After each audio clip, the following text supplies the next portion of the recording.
Officers. तो चलिए शुरू करते हैं एक बार फिर इस जर्नी को।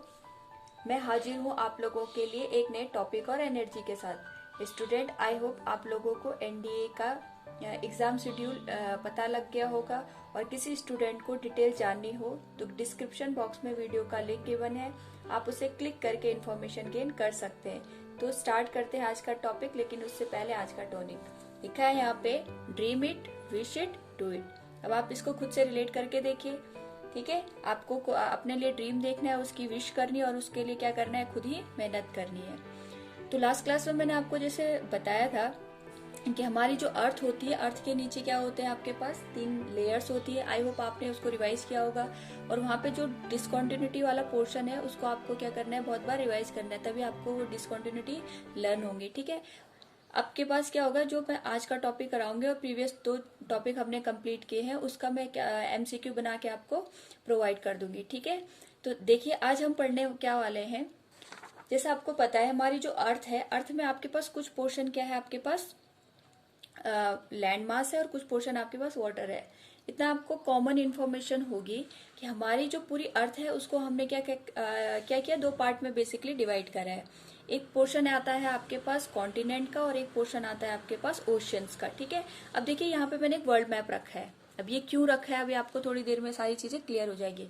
बस पहले आज का टॉपिक जानने से पहले मैं चाहती हूँ आप लोगों को थोड़ा सा कॉन्टिनेंट्स के बारे में क्या थोड़ा इन्फॉर्मेशन हो जाए, ठीक है। देखिए ये आपके पास है पूरा वर्ल्ड का मैप। अब इसमें आपको क्या जानना है, पहले आज का टॉपिक हम ये जानने वाले कि ये जो कॉन्टिनेंट्स बने हैं ये कैसे बने, इसके पीछे कौन कौन सी थ्योरी आपकी काम करती है, ठीक है। अब उन थ्योरी को जानने से पहले, क्योंकि वहां पे आपके पास बहुत फ्रिक्वेंटली नेम यूज होते हैं, इसलिए आपको पता होना चाहिए कि आपके पास कौन से कॉन्टिनेंट का नाम क्या है, ठीक है। आपको ये बेसिक ये मैप आपके माइंड में सेट होना चाहिए। मैं ये नहीं कह रही आपको हर एक कंट्री की लोकेशन अभी पता हो, बस आपको कॉन्टिनेंट का नाम पता होना चाहिए, ठीक है। तो मैं आपको यहाँ पे मार्क करके बता रही हूँ। देखिए अगर आपको याद होगा तो मैंने आपको लैटिट्यूड लॉन्गिट्यूड पढ़ाए थे, याद होगा आपको ये कौन सा लैटिट्यूड है, कौन सा लैटिट्यूड है, ये 0 डिग्री, इसको हम क्या कहते हैं, इक्वेटर, ठीक है। ऐसे आपके पास अपवर्ड डायरेक्शन में आपके पास मूव करते हैं तो tropic of cancer, downward direction में करते हैं तो ट्रॉपिक ऑफ कैप्रिकॉर्न, ठीक है। अब देखिए ये जो आपके पास ये वाला पोर्शन दिख रहा है आपको, ये जो मैं इसको मार्क कर रही हूँ आपके पास, ठीक है। ये जो फर्स्ट मैंने इसको मार्क कराया है ये है आपके पास कौन सा कॉन्टिनेंट, नॉर्थ अमेरिका, ठीक है। और इसके जस्ट जैसे आप साउथ में जाएंगे ये आता है आपका साउथ अमेरिका, ठीक है। या आपको पता ही होगा अमेरिका वैसे भी आपके पास क्या रहता है, बहुत ही एक तरीके से डिस्कशन का पार्ट होता है हमारे लाइफ में। तो अमेरिका आपके पास क्या हो जाएगा, यूएसए, ये आपके पास हो गया नॉर्थ अमेरिका, ठीक है। मैं इसको पूरा अच्छे से मार्क कर रही हूँ ताकि आपको विजिबल हो पाए। और ये आपके पास हो गया साउथ अमेरिका, ये आपके पास हो गया नॉर्थ अमेरिका, ये हो गया आपके पास साउथ अमेरिका। कितने कॉन्टिनेंट हो गए आपके, 2, ठीक है। अच्छा अब आप देखिए ये वाला पोर्शन आपको दिख रहा होगा, ये आपके इंडिया के जैसे थोड़ा सिमिलर होता है, लेकिन ये इंडिया नहीं है, ठीक है। ये है आपके पास Africa, North America, South America, third continent आपके पास आ गया अफ्रीका, ठीक है। अब देखिए अफ्रीका से स्टार्ट होते हुए ये पूरा का पूरा पोर्शन जो आपके पास इस तरीके से नजर आ रहा है, ठीक है, ये आपके पास आता है यूरोप। ये थर्ड आपके पास कौन सा आ गया, यूरोप, ठीक है। और यहाँ से यहाँ पे आपके पास एक माउंटेन है, इसको यूराल माउंटेन कहते हैं। उसके बाद आपके पास ये स्टार्ट हो जाता है यहाँ से आपका एशिया। और आपको पता है हमारा जो कंट्री है, हमारा जो प्यारा इंडिया है, वो आपके पास किस कॉन्टिनेंट में आता है, एशिया में। फिर से मैं रिवाइज करवा रही हूँ, कौन सा कॉन्टिनेंट हो गया, north America, South America, Africa, Europe, Asia. कितने हो गए आपके पास, 4 हो गए, ठीक है। अच्छा अब आपके पास एक छोटा सा साउथ में ये वाला पोर्शन दिख रहा है, ठीक है। ये आपके पास कौन सा कॉन्टिनेंट आता है, ऑस्ट्रेलिया। कितने हो गए, 5, ठीक है। अब यहाँ पे आपके नॉर्थ और साउथ की साइड भी 2 कॉन्टिनेंट आते हैं। मैं आप इसको इस तरीके से शो करवाती हूँ। नॉर्थ और साउथ में ये आता है आपके पास आर्कटिक, और नीचे आता है अंटार्कटिक। ये आपके पास हो गया 6 और ये हो गया 7। तो टोटल कितने कॉन्टिनेंट मैंने आपको बता दिए, 7 कॉन्टिनेंट। इसी तरीके से आपके पास यहाँ पे कितने ओशियंस है, 5 ओशियंस है। कितने ओशियंस है, 5। फिर से मैं रिपीट करवा दूं, ये हो गया आपके पास North America, South America, Africa, Europe, Asia, Australia, Arctic और अंटार्कटिक। यहाँ ऊपर आर्कटिक और नीचे क्या आता है आपका अंटार्कटिक। ठीक है, अब देखिए इसी तरीके से आपके पास कितने ओशंस होते हैं, 5 ओशंस होते हैं। कितने ओशंस होते हैं, 5। ठीक है, उनके नेम भी मैं आपको बता देती हूँ। देखिए सबसे पहले आप इंडिया को देखिए, ये हमारा इंडिया है। ठीक है, इंडिया के नीचे यहाँ पे एक ओशन है, इसको हम क्या नाम देते हैं, इंडियन ओशन। ये आपके पास क्या आ गया यहाँ पे, इंडियन ओशन, पहला ये हो गया। दूसरा आपके पास यहाँ, चाहे आप अमेरिका से देख लो, चाहे यहाँ पे जहाँ पे एशिया का एंड होता है वहां पे आप देख सकते हैं, तो यहाँ पे आपके पास आता है पैसिफिक ओशन। कौन सा ocean, Pacific. Indian ocean, Pacific ocean, कितने हो गए, फर्स्ट सेकंड, 2 हो गए। ठीक है, अब देखिए ये आपके पास अमेरिका का पोर्शन आ गया, नॉर्थ अमेरिका, साउथ अमेरिका, और ये यूरोप और अफ्रीका, इनके बीच में भी एक ओशन है, इसको हम क्या कहते हैं, अटलांटिक ओशन। क्या कहते हैं इसको, अटलांटिक ओशियन। ये आपके पास अटलांटिक ओशन आ गया। कितने ओशन हो गए, 1 2 3, भी 3 हो गया आपके पास। नेक्स्ट ओशन इसमें आता है आपके पास आर्कटिक और अंटार्कटिक। ठीक है, देखिए यहाँ पे आपके पास ये मैंने कौन सा आपके पास कॉन्टिनेंट बताया था, आर्कटिक। ठीक है, अब इसी में आपके पास यहाँ आएगा आपके पास 3 हो गया हमारे पास, 4 और 5। फोर्थ में आता है आपके पास आर्कटिक ओशन, आर्कटिक ओशन, और यहाँ पे आता है आपके पास अंटार्कटिक ओशन। ठीक है, आता है आपके पास अंटार्कटिक ओशन। ठीक है, 5 आपके पास ओशंस हो गए और 7 आपके पास कॉन्टिनेंट हो गए। अब आपको लग रहा होगा मैम आप ये क्यों करवा रही है, क्योंकि आपके पास हमें ये इस टॉपिक में पर्टिकुलर लेवल पे ये सीखना है कि आपके पास जो ओशियंस है या फिर ये आपके पास जो भी आपके कॉन्टिनेंट है ये बने कैसे हैं। आप अगर आप थोड़ा यहाँ पे अगर आप यहाँ पे देखो, ये आपके पास जो ऑस्ट्रेलिया अफ्रीका वाला पोर्शन आता है, अमेरिका वाला पोर्शन आता है, अफ्रीका वाला पोर्शन आता है। ठीक है, ऐसा अगर आप थोड़ा इसको अज्यूम करके देखो, ये आपके पास जो पूरा वर्ल्ड का मैप है इस तरीके से आपके पास क्या सर्कुलर फॉर्म में है। ठीक है, इसीलिए मैंने कहा ये पैसिफिक वाला पोर्शन आ गया, ये भी आपका पैसिफिक वाला पोर्शन आ गया। तो अगर आप देखो ऐसा कहीं ना कहीं हमें ऐसा लगता है ये जो कॉन्टिनेंट है एक दूसरे से जुड़े हुए रहे होंगे। ठीक है ना, देखिए जैसे ये वाला पोर्शन है, ऐसा लगता है कि ये कहीं ना कहीं इससे जुड़ा रहा होगा। तो बहुत सारी थ्योरी निकल के आती हैं इसके बेसिस पे, जो हमें एक्सप्लेन करती हैं किस तरीके से आपके पास ओशन और कॉन्टिनेंट बने। ठीक है, इसी पे आज का हमारा डिस्कशन होगा। तो सबसे पहले आपको ये समझना है कि जो भी हमारे पास कॉन्टिनेंट्स वगैरह बने हैं, इसके लिए इसको एक्सप्लेन करने के लिए आपके पास बेसिकली 3 थ्योरी दी जाती हैं। कितनी थ्योरीज है हमारे पास, 3 थ्योरीज है। ठीक है, यहाँ पे आपके पास पहला आएगा कॉन्टिनेंटल ड्रिफ्ट थ्योरी, दूसरा आएगा सी फ्लोर स्प्रेडिंग थ्योरी, और थर्ड आएगा आपके पास प्लेट टेक्टोनिक थ्योरी। देखिए आपको यहाँ पे बहुत ज्यादा डिटेल में नहीं करना है, जितना मैं कराऊंगी उतना आपकी एग्जाम के लिए बहुत सफिशिएंट है। ठीक है, मोर देन इनफ हो जाएगा। बस आपको सीखने की किस तरीके से ये चीजें आपकी हुई हैं, आपको जैसे एज ए स्टोरी ये सुननी है, और जो इसमें इंपॉर्टेंट फैक्ट्स होंगे वो आपको याद रखने हैं।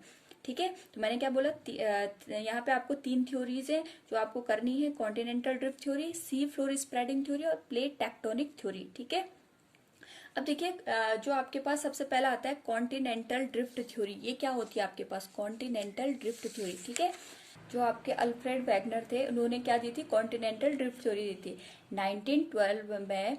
अल्फ्रेड वैगनर ये एक मेट्रोलॉजिस्ट थे, मेट्रोलॉजिस्ट मतलब जो मौसम के बारे में जानकारी देते। तो ये क्या करते थे, एक जगह से दूसरी जगह बहुत ज्यादा ट्रेवल करते थे। तो उससे उनके माइंड में एक क्वेश्चन अराइज हुआ कि आपके पास जो कॉन्टिनेंट्स है किस तरीके से आपके इनकी फॉर्मेशन हुई होगी। तो उन्होंने अपनी एक हाइपोथेसिस बनाई।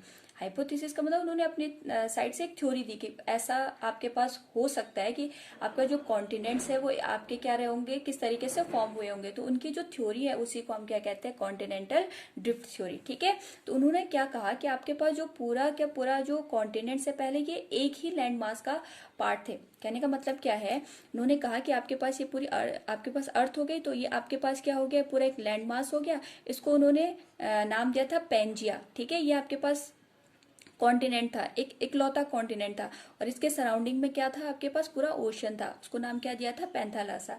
अब आप इसको ऐसे समझिए, आपके पास कोई बकेट है, बकेट में आपने क्या रखा है, पानी रखा है, और उसके ऊपर कोई आपने आइस क्यूब या कोई भी आपने क्या कर दिया, आइस क्यूब को डाल दिया। तो आइस क्यूब क्या करेगी, उसके ऊपर फ्लोट करेगी। ठीक है, तो जो आपका आइस क्यूब वाला पोर्शन हो गया वो आपका कॉन्टिनेंट हो गया, उसको नाम दिया था उन्होंने पेंजिया, और जो वाटर वाला पोर्शन था उसको उन्होंने नाम दिया था पैंथालासा। ठीक है, अब क्या हुआ कि देखिए जो ये पेंजिया में आपके पास जो आज के जो मैंने आपको कॉन्टिनेंट्स बताए उनकी लोकेशन किस तरीके से थी। देखिए इधर Pangaea consist of North America, Eurasia in extreme north. कहने का मतलब क्या है, अगर आप इसको यहाँ पे ध्यान से देखिए, ये आपके पास पेंजिया हो गया, इसके नॉर्थ में आपके कौन कौन से एग्जिस्ट करते थे, आज के नॉर्थ अमेरिका और यूरेशिया। यूरेशिया में यूरोप और एशिया का पोर्शन भी आता है। मैं आपको बता दूं अगर किस तरीके से, देखिए ये आपके पास हो गया, ये आपके पास हो गया नॉर्थ अमेरिका और यूरेशिया, ये आपके पास पूरा यूरेशिया का पोर्शन। इंडिया इसमें इंक्लूड नहीं था, ये आपको ध्यान रखना है, ठीक है।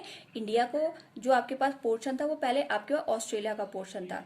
तो जो आपके नॉर्थ अमेरिका और यूरेशिया का पोर्शन थे, ये इसके नॉर्थ में थे, किसके, पेंजिया के, ठीक है। और जो साउथ अमेरिका और अफ्रीका, ये आपके पास जो आपके पास ये किससे अटैच थे, अरब से। देखिए आपको यहाँ बीच में ये आपके पास अफ्रीका हो गया, बीच में आपको एक खाली गैप नजर आ रहा होगा, ये गैप अभी बना है, ठीक है, जब आपके पास कॉन्टिनेंट्स बनने एक दूसरे से अलग होने स्टार्ट हुए। पहले ये सारा का सारा पोर्शन एक साथ कनेक्टेड था। ये किसकी थ्योरी थी आपके पास, अल्फ्रेड वैगनर की। उन्होंने ये कहा कि जो ये आपको पोर्शन दिख रहा है साउथ अमेरिका वाला, ये इससे अटैच्ड पोर्शन था।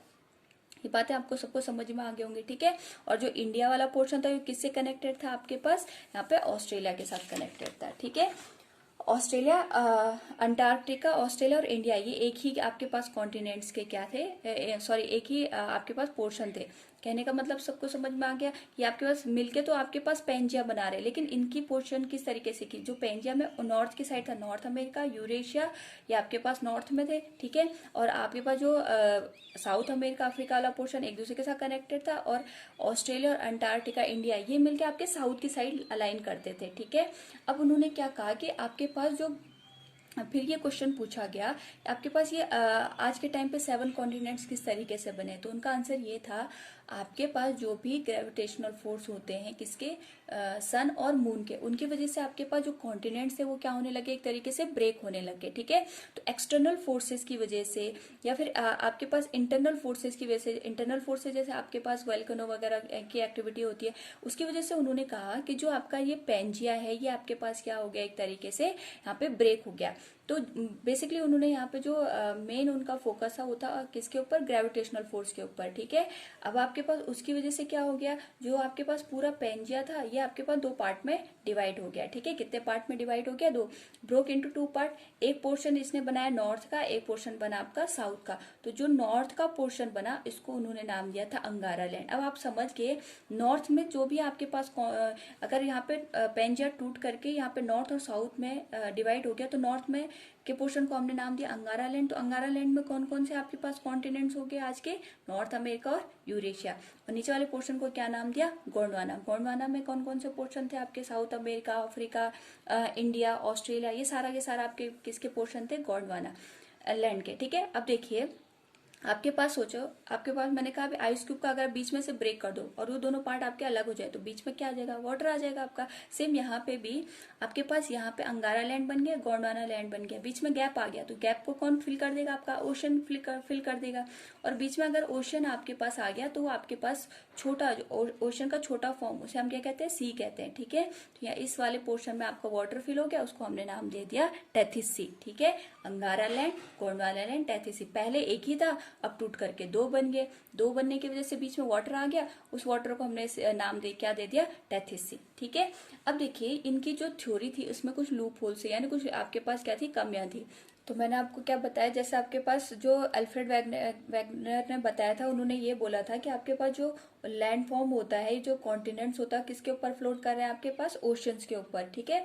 तो अभी हमने प्रीवियस क्लास में एक और टॉपिक पढ़ा था, आपको याद हो, मैंने आपको एक चीज बताई थी कि आपके पास जो क्रस्ट होती है, 2 टाइप की क्रस्ट होती है आपके पास, एक होती है कॉन्टिनेंटल क्रस्ट और दूसरी होती है आपके पास ओशनिक क्रस्ट, ठीक है। यानी जो ओशंस है उनके नीचे भी आपके पास क्या है, लैंड फॉर्म एग्जिस्ट करता है। तो उनका मानना ये था, जो आपके पास इससे प्रीवियस थ्योरी हमने पढ़ी, उन्होंने क्या कहा कि वो आपके पास जो कॉन्टिनेंट्स हैं वो किसके ऊपर फ्लोट कर रहे हैं, आपके पास वाटर के ऊपर या ओशन के ऊपर फ्लोट कर रहे हैं।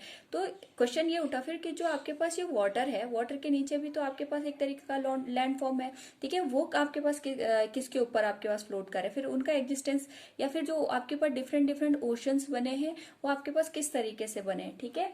तो यहाँ से जो आपके पास बाद में जो ये कमी थी उसको हमने किस तरीके से इसको हटाया, ये कहा गया कि जो आपके पास कॉन्टिनेंट है वो ओशन के ऊपर फ्लोट नहीं करते हैं, ठीक है। आपके पास बेसिकली क्या होता है, अगर आपको ध्यान हो, प्रीवियस क्लास में मैंने आपको बताया था क्रस्ट, और मेंटल के बारे में। थोड़ा बस आपको इन दोनों पे ध्यान देना है। क्रस्ट की अगर मैं आपसे पूछूं डेंसिटी कितनी थी, तो आप क्या कहोगे? 2.5 ग्राम या 2.7 ग्राम पर सेंटीमीटर क्यूब। और मेंटल की कितनी थी आपकी? 3 to 5 ग्राम पर सेंटीमीटर क्यूब। अगर आप इन चीजों को ध्यान से देखो, इसकी जो आपके पास स्टेट थी, ये आपके पास सॉलिड स्टेट में था, और ये आपके पास किस तरीके से था? ये आपका सेमी सॉलिड, यानी आप एक तरीके से लिक्विड में मान सकते हो इसको, ठीक है। अगर मैं आपसे पूछूं, आपके पास जो क्रस्ट है वो इस तरीके से आपके पास क्रस्ट एग्जिस्ट कर रही है, और इसके नीचे क्या है आपके पास? मेंटल। तो जो अगर आप क्रस्ट और मेंटल की डेंसिटी को ध्यान से देखोगे, तो जो आपके पास क्रस्ट की डेंसिटी है वो कम है और मेंटल की डेंसिटी ज्यादा है। तो जो क्रस्ट वाला पोर्शन है वो डेंसिटी कम होने की वजह से क्या करेगा? आपके पास मेंटल के ऊपर क्या करेगा? फ्लोट करेगा। तो आपके पास कॉन्टिनेंट ओशन के ऊपर फ्लोट नहीं करते हैं, बल्कि आपके पास जो क्रस्ट है वो मेंटल के ऊपर फ्लोट करता है। या फिर इसको इसी तरीके से भी बुक्स में लिखा होता है, जो सियाल है आपका, वो किसके ऊपर फ्लोट करता है? आपके पास सीमा के ऊपर। क्यों? क्योंकि उसकी डेंसिटी कम है, सियाल की डेंसिटी कम है और सीमा की डेंसिटी ज्यादा है, ठीक है। अच्छा, एक तो ये आपको ध्यान रखना है, क्योंकि मुझे आपको सी फ्लोर स्प्रेडिंग थ्योरी पढ़ानी, तो आपको ये दो चीजें क्लियर होनी चाहिए। तो यहाँ से एक बात क्लियर होगी कि सियाल आपका सीमा के ऊपर फ्लोट करता है। अब देखिए, सियाल आपका ओशनिक भी हो सकता है और कॉन्टिनेंटल भी हो सकता है, उसमें आपको कोई कंफ्यूजन नहीं होगा, ठीक है। अच्छा, दूसरी बात आपको ये ध्यान रखनी है, यहाँ पे आएगा मैं कन्वेक्शन करंट क्या होता है। कन्वेक्शन करंट क्या होता है, मैं आपको थोड़ा समझा दूं। अगर आपने कभी वाटर को कंटेनर में रख के उसको गर्म किया होगा, तो जैसे हम कंटेनर को गर्म करते हैं तो उसमें क्या होता है, पानी के छोटे छोटे से बुलबुले से निकलने लगते हैं और वो ऊपर की साइड उठते हैं इस तरीके से। फिर क्या होता है आपके पास, ये जो आपके पास वाटर है वो गर्म होकर ऊपर क्यों उठा? क्योंकि वो हल्का हो गया। कोई भी चीज हल्की होती है तो ऊपर उठती है, ठीक है ना। तो आपके पास क्या हो गया, जैसे वाटर है, वाटर को गर्म किया, वो आपका ऊपर उठने लग गया।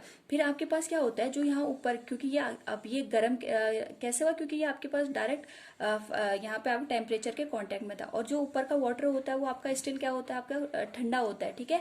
तो उसका ठंडी चीज क्या होती है? हमेशा डाउनवर्ड डायरेक्शन में आती है। तो वो क्या होगा, जो आपके पास गर्म हुआ मॉलिक्यूल है ऊपर उठेगा, और ठंडा वाला मॉलिक्यूल क्या हो जाएगा? नीचे आ जाएगा। फिर वो भी गर्म होगा, फिर वो भी ऊपर उठने लग जाएगा। इस तरीके से आपका वाटर क्या होता है? एक तरीके से गर्म होता है, ठीक है। इस टाइप की जो आपके पास मेथड होता है टेम्परेचर फ्लो करने का, उसको हम कहते हैं कन्वेक्शन करंट, ठीक है। अब जो कन्वेक्शन करंट था, कन्वेक्शन करंट थ्योरी थी, ठीक है, किसके रिस्पेक्ट में? आपके कॉन्टिनेंट्स के रिस्पेक्ट में। वो दी थी आपके पास किसने? आर्थर होम्स ने। आर्थर होम्स ने कन्वेक्शन करंट थ्योरी दी थी किसके रिस्पेक्ट में? अर्थ के रिस्पेक्ट में। कैसे? देखिए, आपको मैंने अभी एक चीज बताई, जो मेंटल वाला पोर्शन होता है वहां पे आपके कुछ क्या मिलते हैं? Radio active element. कैसे एलिमेंट मिलते हैं? Radio active element. अच्छा, अगर आपको रेडियो एक्टिव एलिमेंट समझ नहीं आ रहे हैं, आपने यूरेनियम का नाम सुना होगा, या फिर आप ऐसे समझ लीजिए, हमारे नेचर में कुछ मटेरियल इस टाइप के मिलते हैं जो खुद से क्या करते हैं, उनकी कुछ केमिकल प्रॉपर्टी या फिजिकल प्रॉपर्टी इस तरीके से होती है, वो खुद से ही बिना किसी प्रेशर के, टेम्परेचर के, उनमें कोई भी एक्सटर्नल एफर्ट आपको नहीं लगाने होते, वो खुद से ही एनर्जी प्रोड्यूस करते हैं। उन्हें हम कहते हैं रेडियो एक्टिव एलिमेंट, ठीक है। जिससे क्या होता है, आपके पास रेडिएशंस वगैरह निकलते हैं, आपकी लाइट निकलती है, एनर्जी निकलती है, हीट निकलती है, ठीक है। अब वो कहाँ एग्जिस्ट करते हैं? आपके मेंटल में। तो उसकी वजह से क्या होगा कि यहाँ मेंटल में आपके बहुत सारे क्या मिलते हैं? आपके मेटल्स वगैरह मिलते हैं, जैसे आयरन वगैरह हो गया। वो क्या हो जाएगा? इस रेडियो एक्टिव एलिमेंट की एनर्जी से वो मेटल आपके पिघल जाएंगे। पिघलने से क्या होगा, उनके वो हल्के हो जाएंगे, ठीक है, वो इवेपोरेट हो जाएंगे। इवेपोरेट होने से उनकी डायरेक्शन कहाँ को आ जाएगी? ऊपर को आ जाएगी। और जो आपके पास जिनका टेम्परेचर कम है, फिर वो नीचे की साइड आ जाएंगे, फिर वो गर्म होकर ऊपर की साइड उठने लग जाएंगे। अब देखिए, अगर ये ऊपर की डायरेक्शन में उठ रहे हैं, ये आपके पास मेंटल हो गया, और यहाँ ऊपर क्या एग्जिस्ट कर रहा है? यहाँ ऊपर एग्जिस्ट कर रहा है आपका क्रस्ट, ठीक है, सियाल। अब देखिए, जब ये आपके पास ऊपर उठ के, इसके पास तो एनर्जी है, ये क्या करेगा? उसको धक्का मारेगा। धक्का मारने से क्या हो जाएगा? यहाँ पे इसको ब्रेक करके बाहर आ जाएगा। और जब आपके पास ये जो मटेरियल मेंटल में एग्जिस्ट करता है, इसको हम क्या कहते हैं? यहाँ पे मैग्मा। और जब ये बाहर आ जाता है क्रस्ट पे, इसको हम क्या कहते हैं? यहाँ पे लावा। तो आपको समझ आ गया होगा यहाँ पे क्या, कौन सी एक्टिविटी होगी आपकी? वैल्कोनिक। अब देखो, जैसे ही ये मैग्मा क्रस्ट के सरफेस पे आता है, इसका टेम्परेचर क्या हो जाता है? कम हो जाता है। थोड़ी देर बाद क्या होगा, जैसे ये बाहर आएगा, ये ठंडा होके यहाँ क्या हो जाएगा? डिपॉजिट हो जाएगा, ये ठंडा होके बैठ जाएगा। तो देखिए, उसकी वजह से क्या हुआ, जो ये क्रस्ट थी वो एक तरीके से ब्रेक होगी। ब्रेक होने पे क्या हो जाएगा, ये पोर्शन आपके पास क्रस्ट का लेफ्ट साइड चला जाएगा, ये आपका राइट साइड चला जाएगा, और बीच में आपके पास कुछ इस तरीके से माउंटेन लाइक स्ट्रक्चर आपका बन जाएगा।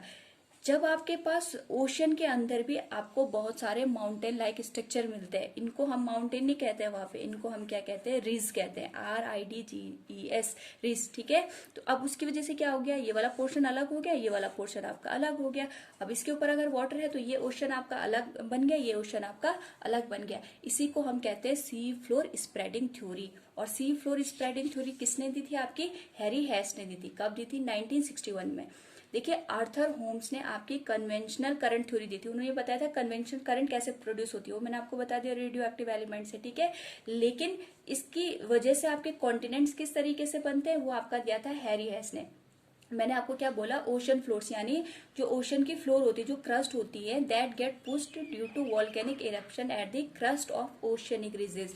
यानी आपके पास जो ओशनिक क्रस्ट होती है वो सेपरेट हो जाती है। ठीक है, अब देखिए जैसे मैंने आपको अभी समझाया था, ये ओशन है आपके। ठीक है, ये जैसे आपका अटलांटिक ओशन हो गया, पैसिफिक ओशन हो गया, तो इनकी जो प्लेट रही होंगी आपस में अलग कैसे हुई, इसी तरीके से। ठीक है, और आपको ये दिख रहा है अटलांटिक ओशन, इसके नीचे बहुत सारे क्या बनते हैं, रिज बनते हैं। यानी इसके अंदर इस तरीके से अगर आप इसका स्ट्रक्चर देखोगे, इस तरीके से इसमें क्या है, माउंटेन लाइक स्ट्रक्चर है। पानी के अंदर, ओशन के अंदर ये क्या है, माउंटेन लाइक स्ट्रक्चर है। इन्हीं को हम क्या कहते हैं, अटलांटिक रिजेस। सबसे बड़े, सबसे ज्यादा जो लेंथी जो रिज बनती है वो आपके अटलांटिक ओशन में ही बनती है। तो जब हमें सी जो ओशंस है, ओशन बनने की जो थ्योरी है वो क्लियर हो गई, तो उसी बेसिस पे हमने ये कंक्लूजन निकाला कि जो आपके कॉन्टिनेंट्स रहे होंगे वो भी कुछ इस तरीके से फॉर्म हुए होंगे। इसी को हम क्या कहते हैं, सी फ्लोर स्प्रेडिंग थ्योरी। ठीक है, इतना आपको समझ में आ गया कि हमारे कॉन्टिनेंट्स कैसे बने। कॉन्टिनेंट एक बार फिर से रिवाइज करवा रही हूँ, कॉन्टिनेंट्स कैसे बने, रेडियो एक्टिव एलिमेंट की वजह से आपके पास जो मैग्मा था वो बाहर आ गया, बाहर आने की वजह से उसने क्या कर दिया, जो क्रस्ट थी उसको ब्रेक कर दिया एक तरीके से। ब्रेक करने की वजह से आपके पास कॉन्टिनेंट्स अलग अलग डायरेक्शन में मूव करने जो आपके पास क्रस्ट था वो अलग अलग डायरेक्शन में मूव करने लगे। और क्रस्ट के ऊपर ही तो जो आपके पास ओशनिक क्रस्ट है उसी के ऊपर तो वाटर एग्जिस्ट करता था। तो ये जो आपके पास क्रस्ट अलग हो गई तो वाटर भी अलग हो गया, वाटर अलग हो गया तो ओशन आपके अलग अलग यहाँ पे बन गए। ठीक है, अब वही कॉन्सेप्ट आपका किसके साथ लगाया, फिर सी फ्लोर स्प्रेडिंग थ्योरी के साथ। अब साथ में जब हमने सी फ्लोर स्प्रेडिंग थ्योरी समझी तो इसके साथ साथ में आपको यहाँ पे एक नई थ्योरी भी सामने आई। उस थ्योरी का नाम क्या था आपका, प्लेट टेक्टोनिक थ्योरी। ठीक है, तो प्लेट टेक्टोनिक का मतलब क्या होता है, ब्रेक होना। प्लेट का मतलब क्या होता है, ठीक है, प्लेट का मतलब होता है जिस लैंड फॉर्म के ऊपर हम खड़े हैं। ठीक है, यानी जो सी फ्लोर स्प्रेडिंग थ्योरी थी जिसकी वजह से आपके पास ओशंस बने थे, वही कॉन्सेप्ट हमने किसके ऊपर अप्लाई कर दिया, अब अपने कॉन्टिनेंट्स के ऊपर। ठीक है, तो उससे बने आपके पास plate tectonic theory. Plate tectonic theory क्या कहती है आपके पास कि जो आपका क्रस्ट है, जैसे मैंने आपको अभी थोड़ी देर पहले बताया, जो क्रस्ट होता है वो मेंटल के ऊपर फ्लोट करता है। क्यों, क्योंकि उसकी जो डेंसिटी होती है आपके पास मेंटल के कंपैरिजन में क्या होती है, कम होती है। Crust will float on the mental. ठीक है, अब देखिए ये कहा गया कि जो आपके पास हमारी अर्थ होती है उसमें बेसिकली आपके पास छोटी बड़ी टोटल मिला के आपके पास कितनी प्लेट्स हैं, 7 मेजर प्लेट्स हैं और 20 माइनर प्लेट्स हैं। ठीक है, अब इसकी वजह से आपके पास किस तरीके से नई नई कॉन्टिनेंट्स और ओशंस का फॉर्मेशन होता है वो आपको देखना है। बस मैं आपको थोड़ा ये रिवाइज करवा रही हूँ, उसके बाद समझाती हूँ कि प्लेट टेक्टोनिक थ्योरी में आपको क्या क्या चीजें समझनी है। ठीक है, मैंने आपको स्टार्टिंग में बताया था, कुछ याद होगा अगर आप लोगों को, मैंने आपको क्या बताया था, 7 कॉन्टिनेंट्स बने। तो वो 7 कॉन्टिनेंट्स किस तरीके से फॉर्म हुए, इन्हीं प्लेट्स की वजह से फॉर्म हुए। ठीक है, तो 7 मेजर है और 20 माइनर है। आपको माइनर के नाम याद नहीं रखने, बस यहाँ पे 2 इंपॉर्टेंट फैक्ट निकल के आएंगे, वो आपको ध्यान रखना है। ठीक है, मेजर प्लेट्स के नाम बहुत सिंपल है। देखिए ये फर्स्ट है African plate, Antarctica plate, Indo Australian plate, north American plate, Pacific plate, south American plate और यूरेशियन प्लेट। इसको हम अगर ग्राफ आपके मैप में देखना चाहें तो ये होगी आपके पास, ये होगी अफ्रीकन प्लेट। ये देखिए ये आपकी अफ्रीकन प्लेट हो गई। ठीक है, ये आपके पास हो गया अफ्रीकन प्लेट। दूसरी अंटार्कटिका प्लेट, ये आपकी पूरी अंटार्कटिका प्लेट हो गई। थर्ड आता है इंडो ऑस्ट्रेलियन प्लेट, यानी ये पूरी की पूरी जो आपके पास इंडिया और ऑस्ट्रेलिया था ये आपका एक ही प्लेट के अंदर था। ये हो गया आपका इंडो ऑस्ट्रेलियन प्लेट। नेक्स्ट आता है आपके पास नॉर्थ अमेरिकन प्लेट, ये हो गया आपके पास नॉर्थ अमेरिकन प्लेट। ठीक है, साउथ अमेरिकन प्लेट ये आपके पास। अब ऐसा नहीं कि हर एक कॉन्टिनेंट से आपके पास एक प्लेट निकल के आएगी, ऐसा होता तो आपके इंडिया और ऑस्ट्रेलिया ये आपके एक ही प्लेट में नहीं आते। ठीक है, नेक्स्ट आता है पैसिफिक प्लेट। ठीक है, ये आपको ध्यान रखना है, ये आपके पास पैसिफिक प्लेट, ये पूरा आपके पास पैसिफिक प्लेट यहाँ से और यहाँ से, क्योंकि आपके पास अर्थ क्या है, सर्कुलर फॉर्म में। ठीक है, ये ध्यान रखना है, यहाँ पे कंफ्यूज नहीं होना। नेक्स्ट आता है आपके पास यूरेशियन प्लेट, ये आपके पास टोटल कौन सी प्लेट हो गई, यूरेशियन प्लेट। इसमें आपका आर्कटिक वाला पोर्शन भी आ जाएगा, ये आपका हो गया। ठीक है, तो मैंने क्या क्या बताया, Indo Australian plate, African plate, south American, north American, Pacific और यूरेशियन प्लेट, और आपके पास अंटार्कटिक प्लेट। अब ये तो आपके पास मेजर 7 प्लेट्स हो गई, साथ ही आपके 20 क्या है आपके पास माइनर है, ठीक है। उसमें से आपको बस एक का नाम याद रखना है, नजाका। देखिए, एक होती है पैसिफिक प्लेट, ये क्वेश्चन आपका पूछा जाता है कि सबसे बड़ी प्लेट आपके पास कौन सी है, तो लार्जेस्ट प्लेट आपकी पैसिफिक प्लेट है, और सबसे स्मॉलेस्ट प्लेट कौन सी आपकी नजाका। ये आपका यहाँ पे एग्जिस्ट करता है, कहाँ पे, जो आपको ये साउथ अमेरिका वाला पोर्शन दिख रहा होगा, इसके यहाँ कोने पे, ठीक है, यहाँ पे आपका कौन सी प्लेट एग्जिस्ट करती है, नजाका। स्मॉलेस्ट प्लेट अगर आएगा तो नजाका याद रखना है, और लार्जेस्ट प्लेट आएगा आपके पास तो आपको पैसिफिक प्लेट याद रखना है, ठीक है। अब देखिए, प्लेट टेक्टोनिक थ्योरी में मैंने आपको क्या बताया, इसमें होता क्या है कि प्लेट्स आपकी क्या करती हैं एक दूसरे से, या तो एक्सटर्नल या तो फिर इंटरनल फोर्सेस की वजह से एक दूसरे से क्या होती हैं, इनमें चेंजेस आते हैं। वो चेंजेस आपके किस तरीके से आते हैं वो आपको ध्यान रखना है, ठीक है। Due to exogenic and endogenic forces this crust will break into pieces. जो आपके पास क्रस्ट होती है वो क्या हो जाती है, पीसेस में ब्रेक हो जाती है। अब देखिए, कोई भी अगर आपके पास यहाँ पे क्रस्ट है, उसको हम अगर देखिए, अगर उस पर फोर्सेस काम करें तो 3 तरीके से ब्रेक हो सकती है। देखिए, या सपोज दैट आपके पास 2 प्लेट है, ठीक है। अब इसमें आपके पास फोर्सेस की वजह से क्या हो सकता है, या तो ये दोनों प्लेट एक दूसरे के पास आ सकती है, ठीक है। अब एक दूसरे के प्लेट पास आएंगे तो क्या होगा, एक दूसरे से टकराएंगे, भाई कोलिजन होगा दोनों में। कोलिजन होने पे क्या होगा, देखिए सपोज दैट ये आपके पास फर्स्ट प्लेट है, ये सेकंड प्लेट है। फर्स्ट प्लेट आपके पास भारी है, ठीक है, ये आपके पास भारी है, और ये आपके पास सेकंड प्लेट क्या है, मैं एग्जांपल के तौर पे समझा रही हूँ, हल्की है। तो भारी प्लेट क्या होगा, सपोज दैट ये दूसरे से टकरा गए, तो भारी प्लेट भारी अपने वेट की वजह से क्या हो जाता है, आपके पास मेंटल में चली जाती है, और जो हल्की प्लेट होती है वो हल्की होने के कारण क्या हो जाती है, आपके ऊपर उठ जाती है। तो इस तरीके से जब आपके पास 2 चीजें एक दूसरे से टकराती हैं तो क्या होता है, आपके पास कुछ ना कुछ टूट फूट होती है, ब्रेक होता है, ठीक है, डिस्ट्रक्शन होता है। तो सेम यहाँ पे भी है, आपके पास प्लेट टेक्टोनिक थ्योरी यही कहती है, क्रस्ट टूट गई, क्रस्ट ब्रेक हो गई, यानी डिफरेंट डिफरेंट प्लेट्स क्या हो सकती है, या तो एक दूसरे के पास आ सकती है। तो अगर एक दूसरे के पास आती है तो किस तरीके की कंडीशन आपको देखने को मिलती है वो मैं आपको समझा रही हूँ, ठीक है।